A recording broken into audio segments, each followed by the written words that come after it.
My ex-wife and her boyfriend laughed at me as our divorce was finalized. Then the judge revealed a final surprise that left them in tears.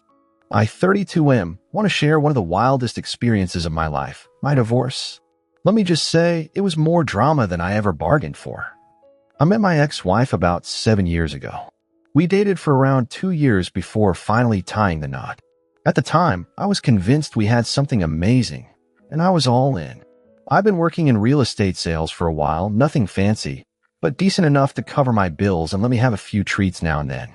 Meanwhile, she worked part-time at a local boutique before we got married, but after the wedding, she pretty much decided to take a long break and find herself. I tried to be supportive because I assumed she'd eventually figure out what she really wanted to do with her life. At first, I didn't see any huge red flags. We moved into a small house that I bought with my own money before the wedding. My father co-signed the loan just to help me get a better interest rate, but all the monthly payments came straight out of my pocket. My father and mother both liked my ex-wife early on. She'd hang out with my mother, chat about clothes or local gossip, and she'd discuss sports with my father during the big games. She seemed outgoing and friendly. My sister, who's a couple years younger than me, was a bit more cautious. She told me once that my ex-wife seemed too focused on what she could get out of the relationship, but I shrugged it off because I loved her and thought we'd be a solid team. Months passed, and things started to shift. She began going out late at night, claiming she needed space, or was with some friends I'd never even heard of. She'd come back in the early morning hours and act like I was the one being dramatic for asking simple questions. I tried to give her room, thinking maybe she was stressed from not working and feeling stuck at home. But my gut kept telling me something else was going on. My sister also noticed the change in her attitude. She said that whenever my ex-wife visited, she seemed distant, like her mind was somewhere else. One night, my ex-wife came home at 2 a.m. I was waiting up in the living room, worried sick. The second she walked in, she looked surprised that I was awake. I asked her where she'd been, and she got all defensive, yelling about how I was controlling and paranoid. She stormed into our bedroom, slammed the door, and left me sitting alone, feeling confused as hell. The next morning, she acted like nothing had happened. She didn't apologize or explain. She just moved on as if I was supposed to forget about it. Eventually, the suspicion got to me. One day, I saw her phone lying on the kitchen counter while she was in the shower, and I glanced at it. I know some people say never snoop on your partner's phone, but given how things were, I couldn't help it. And there it was, messages that made it very clear she was talking to some other guy in a way that went way beyond friendship. Let's just say the texts were graphic enough to kill off any lingering doubt I had. My heart sank. When I confronted her, she blew up, flipping the script to make it seem like I was the problem for invading her privacy. But deep down, I knew our relationship was basically done. We had an insane fight that night. She accused me of never supporting her dreams, which was ridiculous because she never even told me what her dreams actually were. She said she felt smothered, even though I basically let her do whatever she wanted. I told her she was betraying me, and she didn't bother denying it. She left the house in a fury. I remember sitting at the dining table, staring at the walls, thinking how quickly everything had gone from bliss to chaos. The next few weeks were tense. She would stay out more often, sometimes not returning until the morning. We barely spoke. My father noticed I was in a foul mood and invited me over for dinner without her. That night, my mother, father, and sister all rallied around me, saying I deserved better and that I shouldn't let her walk all over me. They told me I might need to prepare for the possibility that our marriage was beyond repair. It hurt, but I knew they were right. A short time later, I discovered she'd actually moved in with this guy she'd been texting. I came home early one afternoon, hoping we could try to have a civil discussion, only to find her packing up some clothes while on the phone with someone, telling them to make space for her in a closet. I could feel my blood boiling, but oddly enough, I also felt a wave of relief, like at least I knew the truth now. I told her to take whatever she wanted and just go. She shot me this look that was a mix of pity and annoyance, and then she left. After that, the official divorce process started. It was a complete nightmare. She quickly hired a lawyer, so I hired one too. We had to follow the usual steps in my state. There was a waiting period plus mediation sessions to see if we could settle. But there was no way I would settle for the kind of bullshit she was demanding. She wanted half of everything. Half of my house, half of my savings, even half of my car's value. She was basically trying to bleed me dry. And her new boyfriend was right there with her at mediation, smirking as if they were about to cash a winning lottery ticket. My father and mother were furious, but they reminded me not to do anything rash. My sister was the one who was like, take the gloves off and burn them in court. I felt a mix of both approaches. Part of me wanted revenge, and part of me wanted to handle it with calm logic. My lawyer advised me to keep my emotions in check and just stick to the facts. So that's what I did. I gathered every receipt, every bank statement, every document showing I'd bought the house before the marriage. I made sure I had proof that she never contributed a dime to the mortgage or bills. She'd basically coasted on my income. The good news was, under U.S. law, assets you acquire before marriage can stay yours if you don't commingle them. And I had made sure to keep everything separate. My lawyer said we had a strong case. Still, every time we went to mediation, it was torture. She'd act all sweet and vulnerable in front of the mediator, claiming she had no idea what to do now and how she'd given up her career to be with me. Funny how she forgot she quit on her own and that she was basically living with another guy. Her boyfriend was even cockier, sometimes whispering remarks about how I'd soon be paying for their dream home. The arrogance was insane. Eventually, we reached the final stretch, a day in court where the judge would make the final decisions. Right before that, I got a message from her boyfriend on social media, taunting me that I'd be left with scraps. He even said something like, I can't believe you're such a sucker, man. Thanks for setting us up. I screenshotted that shit and gave it to my lawyer. But I didn't engage him. I just blocked him and moved on. I knew that losing my cool could hurt me in court, so I tried to stay chill. The night before the final hearing, I was a complete wreck.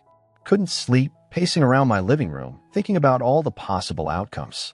I had nightmares of losing my house and my savings, basically everything I worked for. My father offered to drive me to the courthouse the next morning, and I took him up on it because it felt good to have support. We got there, and I saw my ex-wife and her boyfriend in the hallway, giggling like they were about to watch a comedy show. My lawyer met me, gave me a firm handshake, and we walked in together. The judge was no nonsense, which I found comforting. My lawyer laid out our evidence, the timeline of my house purchase, the bank statements proving I funded everything before and during the marriage, and the messages where she admitted she didn't chip in. Her lawyer tried to spin this sob story of how she sacrificed her ambitions to focus on our home life, but it didn't really line up with reality. Then my lawyer dropped the text that showed she was already with a boyfriend before moving out. The judge asked my ex-wife some direct questions about when she started seeing this guy and whether she told me about wanting a divorce first. She stumbled over her answers. It was pretty clear she'd been lying about the whole timeline. I saw a noticeable change in the judge's face at that point. He flipped through some papers, took a moment, and then asked if I had anything else. My lawyer reiterated that, while I understood some minimal spousal support might be ordered because she was unemployed, it shouldn't be anywhere near half of my assets, especially given the short marriage and her lack of financial contribution. The judge nodded and said he needed a quick recess to finalize his decision. We left the courtroom. My ex-wife and her boyfriend stood off to one side, whispering. I overheard him saying something like, "Don't worry, babe, we got this." That made me grit my teeth, but I held it together. After what felt like an hour but was probably just 15 minutes, we got called back in. My heart was pounding as the judge started talking. He went over the facts. Our marriage was short.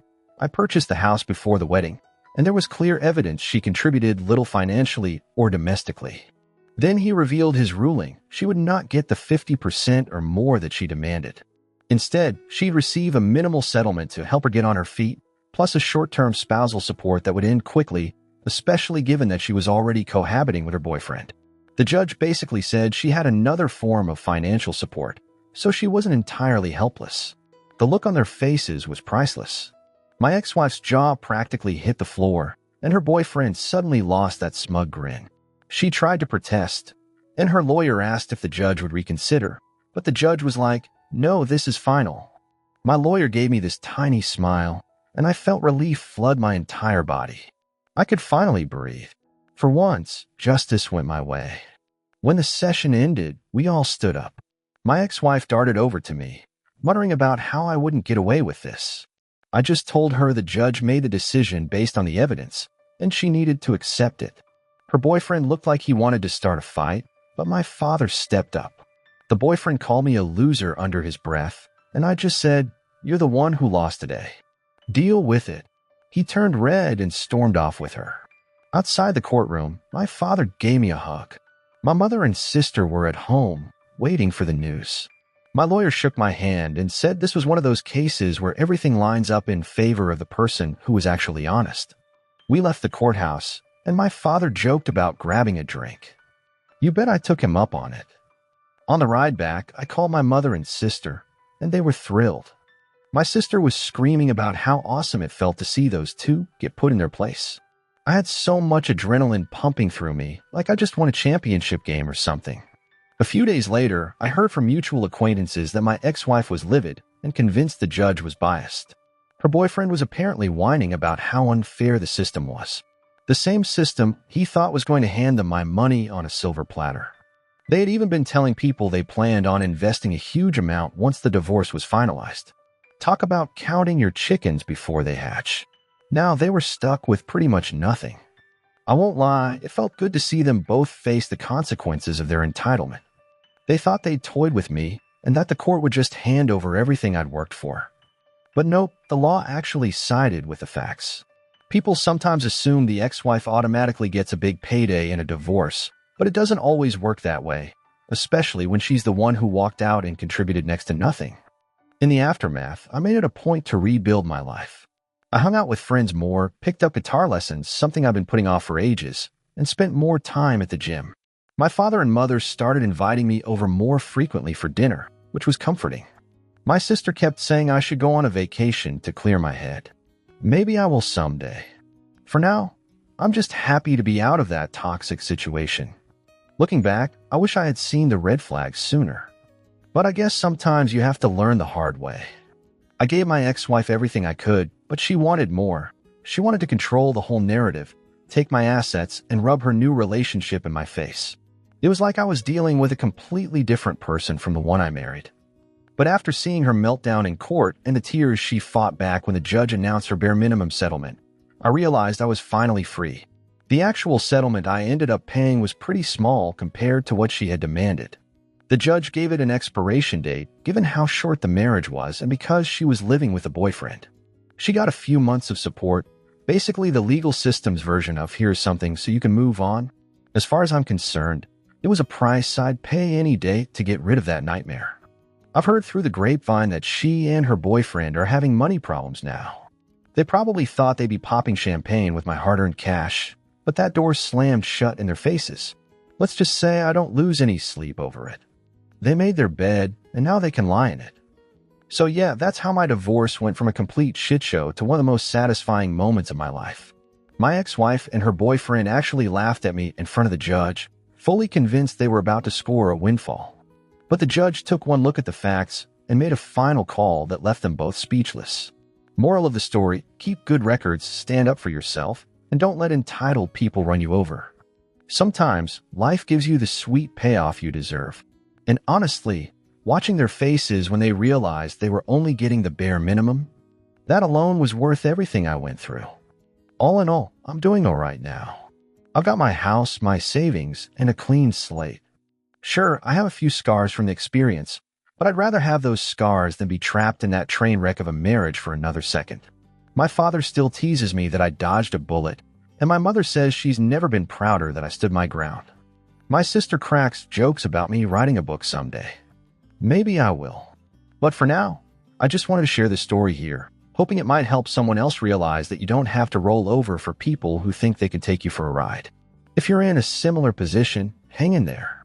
Gather your proof, trust the process, and remember that sometimes the best revenge is just watching your ex and their new partner realize they're not walking away with the jackpot they thought they had in the bag. So yeah, that's it. Thanks for reading if you made it this far.